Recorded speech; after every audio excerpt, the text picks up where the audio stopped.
¿Qué haría si, en plena Nochebuena, un niño desconocido se acercara a un hombre poderoso y le dijera que lo había visto todo? ¿Qué haría si esas palabras simples desarmaran en segundos a un multimillonario que se creía invencible? Esta es la historia de un CEO que perdió a la única persona que le quedaba y de un niño con un abrigo rojo que cambió su destino. Quédate hasta el final, porque entenderás cómo 7 palabras pueden valer más que 700 millones. Si las historias profundas y emotivas tocan algo en tu corazón, suscríbete ahora mismo al canal. Deja tu like para que YouTube entienda que este tipo de relatos merecen ser recomendados. Escribe en los comentarios desde qué ciudad nos estás viendo en esta Nochebuena o cuando sea que veas este video. Y ahora, respira hondo, porque lo que vas a escuchar podría recordarte algo que tú también has perdido. Era Nochebuena en Madrid y la ciudad brillaba como si alguien hubiera derramado estrellas sobre cada calle. Las luces adornaban la Gran Vía, la Puerta del Sol resplandecía y los mercadillos llenaban el aire de olor a castañas y chocolate caliente. La nieve, rara y casi milagrosa, había comenzado a caer al atardecer, convirtiendo los edificios en decorados de postal antigua. Parejas caminaban de la mano, familias reían, los niños corrían con bufandas largas arrastrando alegría por el suelo. Los villancicos se mezclaban con el ruido de los coches, las risas y el murmullo de la multitud. Todo parecía perfecto, como una de esas noches que uno guarda para siempre en la memoria. Pero en un rincón del Parque del Retiro, cerca del Palacio de Cristal iluminado, alguien no veía nada de eso. Allí, en un banco frío cubierto de nieve, un hombre estaba roto por dentro. Ese hombre se llamaba Alejandro Mendoza y tenía 35 años. En las revistas de economía lo llamaban el genio de la tecnología española. Había convertido una pequeña startup de garaje en un coloso de 700 millones de euros en menos de 10 años. Tenía casas en 3 continentes, relojes que valían más que el sueldo anual de muchos, un calendario lleno hasta asfixiar. Su vida estaba medida en reuniones, fusiones, adquisiciones y vuelos internacionales sin margen para respirar. Su asistente programaba sus pausas para almorzar con semanas de antelación, como si comer fuera un lujo. Para el mundo, Alejandro era un ganador absoluto, el hombre que lo tenía todo. Pero esa noche, sentado en ese banco nevado, no era un CEO, era solo un hijo que acababa de perder a su madre. La llamada había llegado a las 5:30 de la tarde. Alejandro estaba en una reunión crucial que decidía la compra de una prometedora startup de Barcelona. Su teléfono vibró una vez, luego otra, y otra más, ignorado como siempre durante las discusiones estratégicas. Tenía una regla férrea, nada interrumpe la sala de juntas, nada es más urgente que el negocio. A la 4ª llamada, irritado, salió del salón con intención de reprender a quien osara insistir tanto. Al otro lado de la línea no había un comercial, ni un periodista, ni un socio. Era el Hospital de Sevilla, y la voz al teléfono llevaba el peso frío de las malas noticias. Su madre, Carmen Mendoza, había ingresado por un malestar repentino y lo había llamado durante horas. Ella había preguntado por él una y otra vez, como si su nombre fuera la única medicina que aún esperaba. Pero el teléfono estaba en modo silencioso, y las reglas de Alejandro no permitían llamadas personales. Mientras él negociaba millones, su madre luchaba sola contra el dolor en una habitación blanca y fría. A las 2:26 de la tarde, Carmen murió llamando al hijo que no llegó a tiempo. Cuando el médico terminó de hablar, el mundo de Alejandro se quebró en un solo segundo.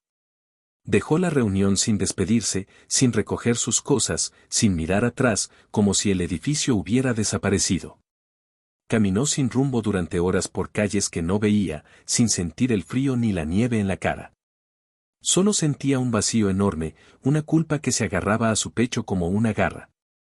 Recordó todos los cumpleaños a los que no había ido porque el trabajo no podía esperar. Recordó las videollamadas que pospuso, las visitas que prometió y nunca hizo. Recordó los domingos de paella que su madre preparaba con ilusión y que él cancelaba en el último minuto.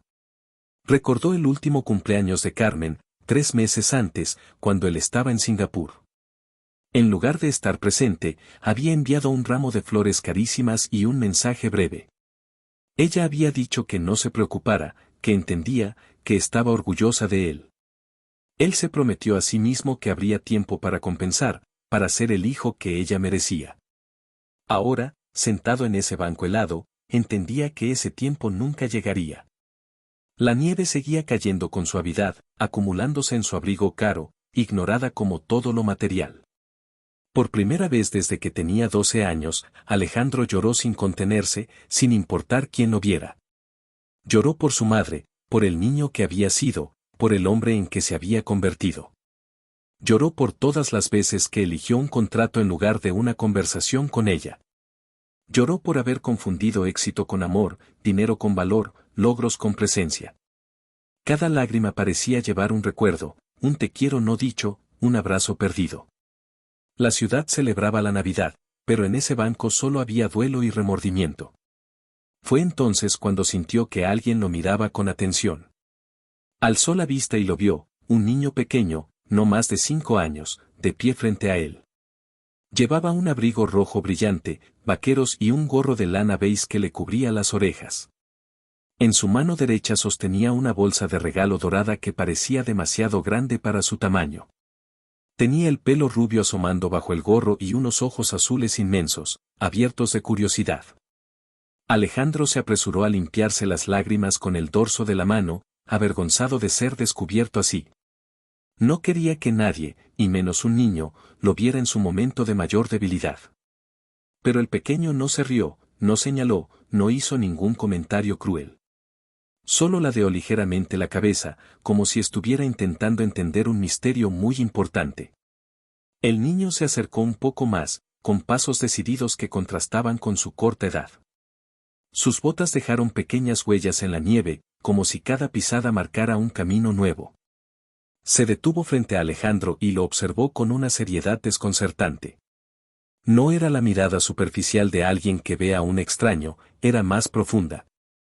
Como si tratara de medir la tristeza que tenía delante, de calcular cuánto dolía. Finalmente, con una voz suave pero muy clara, le preguntó por qué lloraba. No lo hizo con morbo ni con curiosidad vacía, sino con auténtica preocupación. Como si el dolor de un desconocido fuera algo que merecía respeto y respuesta. Alejandro dudó, porque no estaba acostumbrado a hablar de sus sentimientos, menos aún con un niño. Su vida entera había sido números, estrategias, objetivos fríos, no emociones compartidas. Pero había algo en esos ojos azules que no estaba dispuesto a aceptar mentiras. Algo puro, limpio, que lo empujó a decir la verdad sin adornos. Le dijo que estaba triste porque había perdido a su mamá ese mismo día. Dijo la palabra mamá y sintió que se le rompía la voz por dentro. El niño asintió con una gravedad inesperada, como si entendiera el peso de esa pérdida. Guardó silencio unos segundos, mordiéndose el labio, pensando muy en serio. Luego, con la lógica sencilla y brutal de los niños, pronunció las palabras que Alejandro nunca olvidaría. Le dijo que no llorara tanto, que podía tomar prestada a su madre si quería. Explicó que su mamá era muy buena dando abrazos cuando uno estaba triste de verdad. Dijo que además preparaba el chocolate caliente más rico del mundo, el que curaba casi todo. Lo dijo con una naturalidad desarmante, como quien ofrece un juguete a un amigo nuevo. Para él, compartir lo más precioso que tenía era la cosa más lógica del mundo. Para Alejandro, esas palabras eran tan imposibles como maravillosas. Un niño ofreciéndole a su madre a un desconocido que lloraba en un banco nevado. Antes de que pudiera responder, una voz femenina rompió el momento, llamando el nombre del niño. Alejandro vio acercarse a una mujer con paso rápido, el rostro marcado por la preocupación. Llevaba un abrigo azul claro sobre un vestido dorado que asomaba por debajo. En las manos cargaba unas bolsas de compra que olían a cena de Navidad preparada con esfuerzo. Su cabello rubio caía en ondas suaves alrededor de un rostro cansado, pero amable. Cuando vio a su hijo junto a un desconocido, su expresión se tensó de inmediato. Aceleró el paso, regañándolo con voz suave pero firme por haberse alejado sin avisar. Luego miró a Alejandro con una mezcla de vergüenza y desconfianza. Se disculpó por las molestias, por si el niño lo había incomodado con sus preguntas. Dijo que a veces Mateo hablaba demasiado con la gente, que era muy sociable.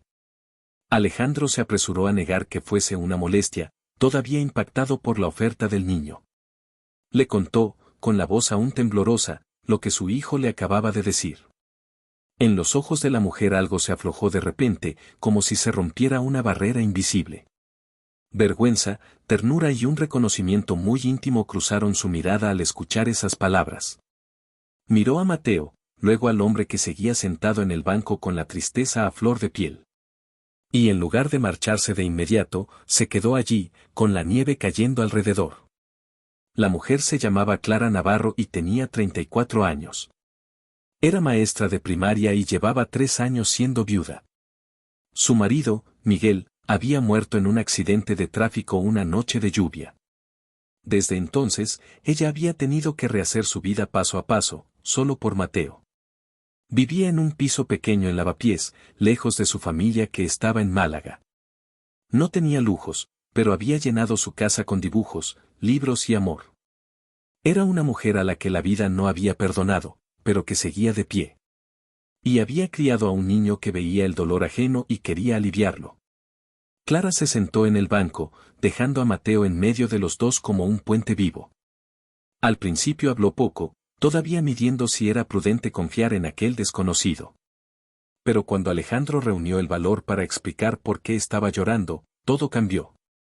No le habló de cifras, ni de empresas, ni de contratos, habló de Carmen. Recordó en voz alta la paella de los domingos, el olor que llenaba la casa toda la tarde. Recordó cómo ella lo esperaba en la puerta cuando volvía del colegio con una merienda lista. Recordó los cuentos que le leía incluso cuando él ya se creía demasiado mayor para cuentos. Recordó cómo hipotecó su casa para que él pudiera empezar su empresa. Mientras él hablaba, Clara lo escuchaba en silencio, sin interrumpir ni juzgar. Sus ojos se llenaron de una compasión tranquila, hecha de experiencia y no de lástima. Alejandro confesó cómo el éxito lo había ido alejando de su madre sin que se diera cuenta. Confesó las llamadas cada vez más breves, las visitas pospuestas, los domingos perdidos. Reconoció que había dado por sentado que ella estaría siempre allí, esperando. Dijo que había creído que tendría tiempo para recuperar, para compensar cada ausencia. Ahora, con la noticia de su muerte, entendía que no había más oportunidades. Cada palabra que salía de su boca era una mezcla de amor y arrepentimiento tardío. Cuando terminó, fue Clara quien empezó a hablar, como si hubiera estado esperando ese momento. Contó cómo había conocido a Miguel en el instituto durante un viaje escolar a Granada. Recordó los poemas terribles que él le escribía y que ella seguía guardando bajo la cama. Relató cómo se casaron jóvenes, contra las recomendaciones de todos, impulsados por un amor enorme. Dijo que Miguel había sido un padre maravilloso durante los 2 años que tuvo con Mateo. Leía historias inventadas cada noche, poniendo voces a cada personaje hasta hacerlo reír sin parar. Hasta que una noche de noviembre, un camión descontrolado en una carretera mojada lo cambió todo. La policía tocó a su puerta a las 3 de la madrugada y su vida se fragmentó. Desde entonces, Clara había aprendido a vivir un día a la vez, casi un suspiro a la vez. Había trabajado más horas de las que podía, había llorado en silencio cuando Mateo dormía. Había sentido el peso de criar sola a un niño que no entendía por qué su padre no volvía. Pero también había descubierto una fuerza que no sabía que tenía dentro. Decidió que, si el dolor no desaparecía, al menos no impediría que hubiera amor en casa. Mateo había crecido viendo a su madre caer y levantarse, llorar y seguir. Quizás por eso era capaz de ver la tristeza en un extraño y ofrecerle consuelo. Quizás por eso había sido él quien rompió la soledad de Alejandro en ese banco. La conversación entre los tres continuó mientras la nieve caía cada vez más ligera. En algún momento, el cansancio alcanzó al pequeño Mateo, que terminó durmiéndose entre ambos. Su cabeza se apoyó en el brazo de su madre, sus manitas aún sujetaban la bolsa dorada. Su respiración se volvió tranquila, ajena al momento extraordinario que se desarrollaba sobre él. Los dos adultos se miraron por encima de la cabeza del niño, conectados por la misma herida. No eran un CEO y una maestra, eran 2 personas rotas que compartían historias de pérdida. El frío parecía menos cruel con cada palabra honesta que se intercambiaban. Y por primera vez en mucho tiempo, Alejandro sintió que alguien lo veía de verdad. En un momento de silencio, Alejandro miró a Mateo dormido y sintió algo nuevo. No era solo ternura, tampoco era atracción por Clara todavía, era otra cosa. Era un deseo profundo de proteger, de estar presente, de no huir más. Veía en ese niño todo lo que él podría haber tenido si hubiera elegido distinto. Veía la familia que su madre habría soñado para él, sencilla pero llena de amor. Veía una vida donde el tiempo se invertía en personas, no solo en proyectos. Y por primera vez se preguntó si aún estaba a tiempo de cambiar el final de su historia.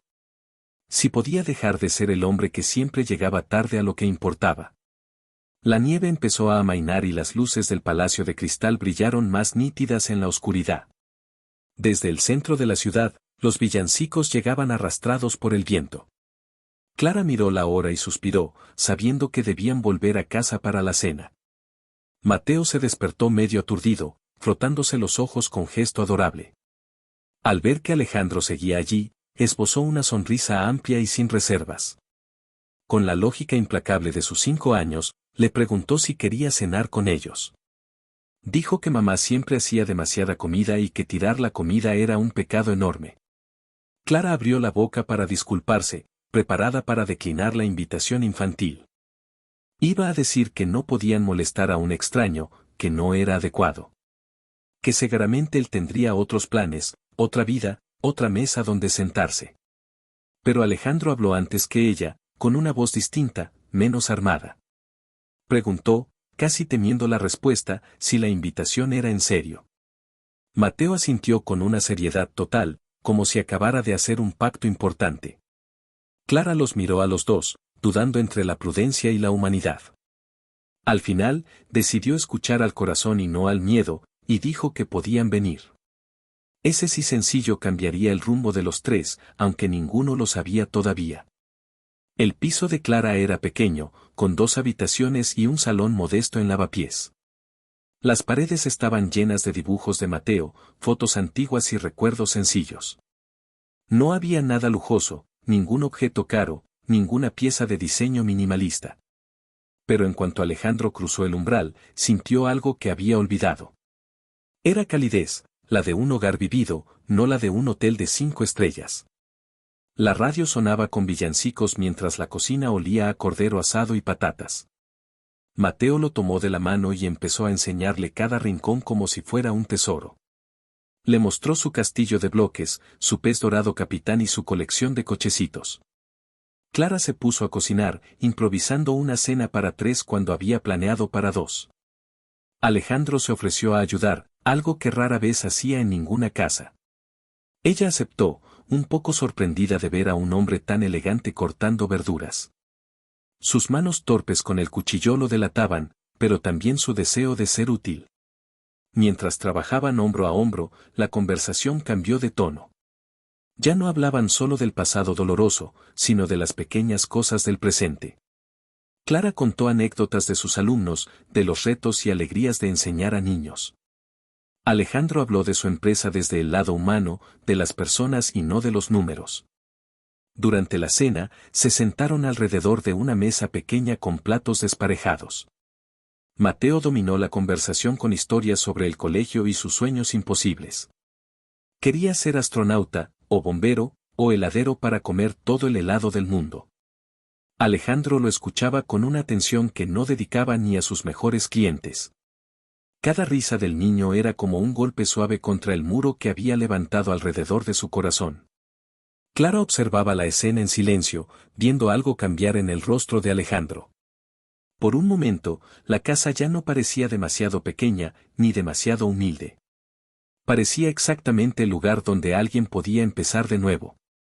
Después de cenar, Mateo insistió en que se sentaran los 3 en el sofá para leer un cuento.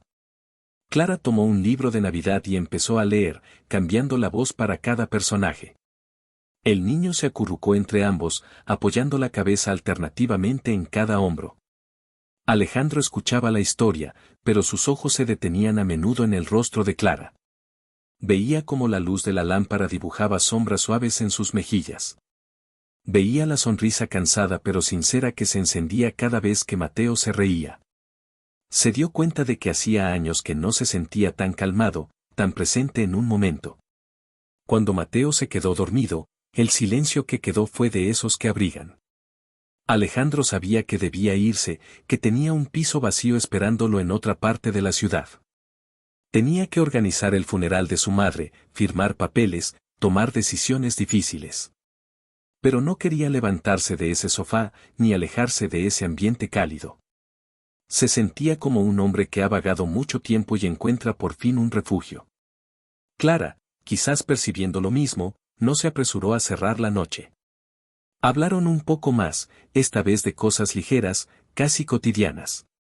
Películas que les gustaban, libros que los habían marcado, pequeños sueños silenciosos. Antes de despedirse, intercambiaron números de teléfono con una excusa sencilla. Alejandro dijo que le gustaría devolver la hospitalidad algún día, invitarles a comer. Clara sonrió, sabiendo que esa excusa escondía algo más profundo y frágil. Él salió al frío de la noche con el corazón un poco menos pesado que al llegar. Mientras caminaba, la ciudad ya no parecía tan ajena, aunque seguía doliendo. Los días siguientes fueron una mezcla brutal de dolor y responsabilidad. Organizó el funeral de Carmen, recibió condolencias de colegas que apenas la conocían. Vació la casa de su infancia, guardando objetos que olían a pasado y a despedida. Cada habitación era un recuerdo vivo que lo golpeaba de frente. En medio de ese caos emocional, los mensajes de Clara se convirtieron en un hilo invisible. No eran mensajes invasivos ni forzados, sino notas suaves que llegaban en el momento justo. Una foto del dibujo que Mateo hizo de un hombre sentado en un banco con nieve. Un texto corto diciendo que esperaba que su día hubiera sido un poco más llevadero. Una imagen del pez dorado capitán, con el niño asegurando que preguntaba por el señor triste. Alejandro respondía siempre, incluso cuando no tenía fuerzas para nada más. Esos intercambios se volvieron el punto más luminoso de sus jornadas oscuras. Era como si alguien caminara a su lado en un pasillo largo y vacío. Una semana después de Navidad, Alejandro reunió valor para pedirle algo más. No le pidió ver a Mateo, al menos no todavía, le pidió ver solo a Clara.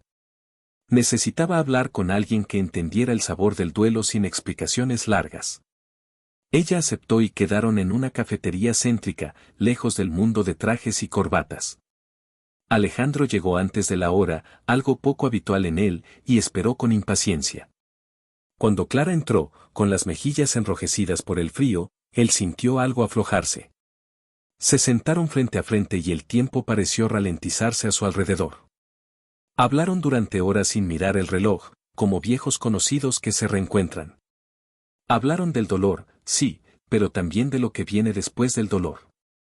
De cómo la vida continúa aunque uno desee que se detenga por respeto a los muertos. De la culpa y de la extraña forma en que se mezcla con la gratitud por lo vivido. De Miguel y de Carmen, de cómo dos personas ausentes seguían presentes en cada decisión. Luego la conversación se volvió más ligera, casi juguetona. Hablaron de películas ridículas que los habían hecho reír en momentos difíciles. De libros que habían leído de jóvenes y que todavía recordaban palabra por palabra. De pequeños gestos cotidianos que hacen que todo valga un poco más la pena.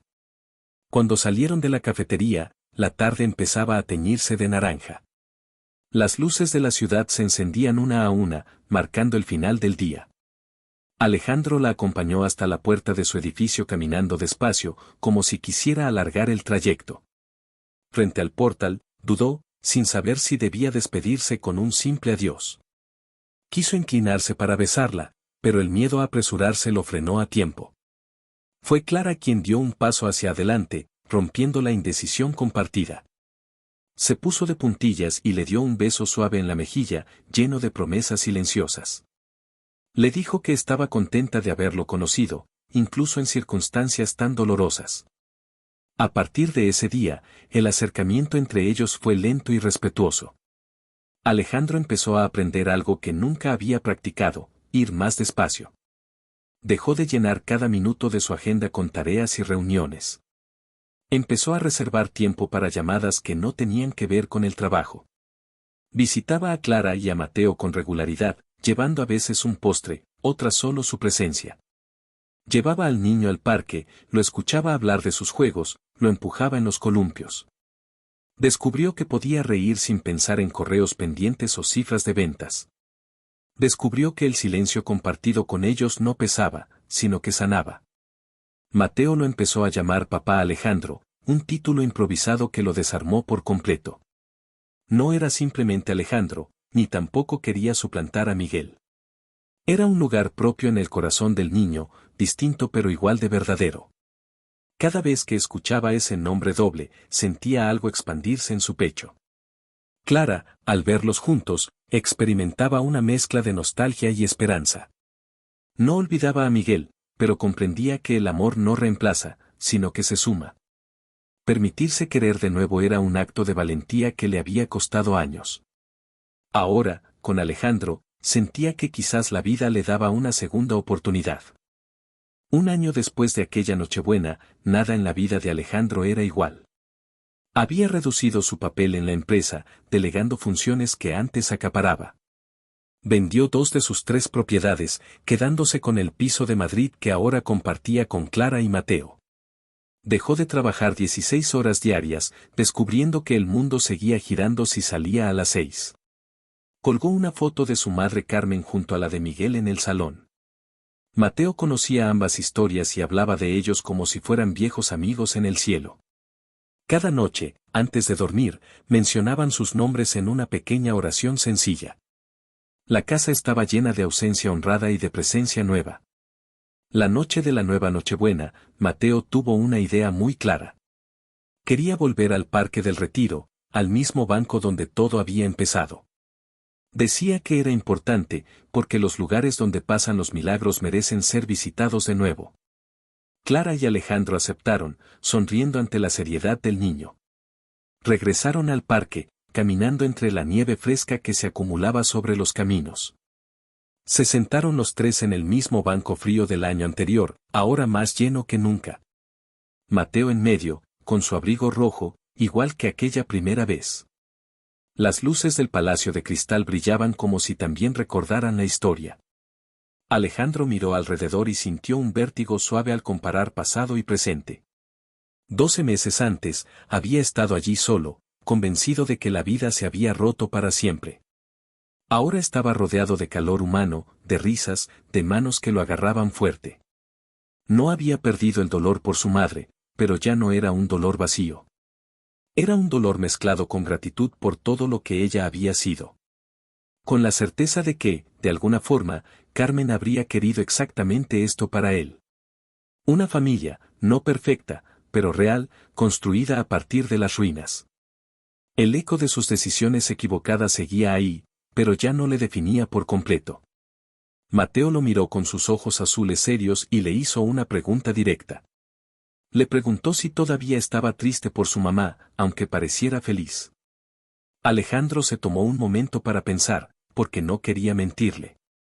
Le dijo que sí, que a veces seguía sintiendo una tristeza profunda. Pero que esa tristeza ahora estaba mezclada con recuerdos hermosos que le hacían sonreír. Y con la sensación de que su madre estaría tranquila al verlo así, acompañado. Dijo que el dolor no había desaparecido, pero había cambiado de forma. Ya no era un pozo oscuro, sino una sombra que caminaba a su lado sin dominarlo. Mateo asintió con una solemnidad que no parecía propia de un niño de 6 años y medio. Luego sonrió y dijo algo que hizo llorar a Clara y Alejandro al mismo tiempo. Dijo que estaba contento de haber prestado a su mamá al señor triste aquella noche. Porque ahora el señor ya no estaba triste y él tenía un papá más.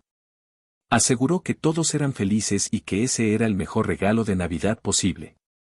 Clara se secó las lágrimas con la punta de los dedos, apretando la mano de Alejandro. Él respondió al apretón, entendiendo la magnitud silenciosa de ese momento. La nieve empezó a caer de nuevo, suave, como una bendición sobre los 3. En ese banco, un año después, ya no había un hombre solo, una viuda y un niño curioso. Había una familia que el destino había tejido a partir de pérdidas irreparables. Comprendieron que a veces la familia no es la que te toca, sino la que eliges construir. Pieza a pieza, gesto a gesto, con paciencia, errores y mucho amor. A veces, hace falta un niño de 5 años con un abrigo rojo para recordarnos eso. Un niño que ofrece a su madre en préstamo a un desconocido devastado. 7 palabras sencillas que habían cambiado 3 vidas para siempre aquella Nochebuena. Si esta historia tocó algo verdadero en ti, deja un corazón en los comentarios y suscríbete para seguir caminando juntos.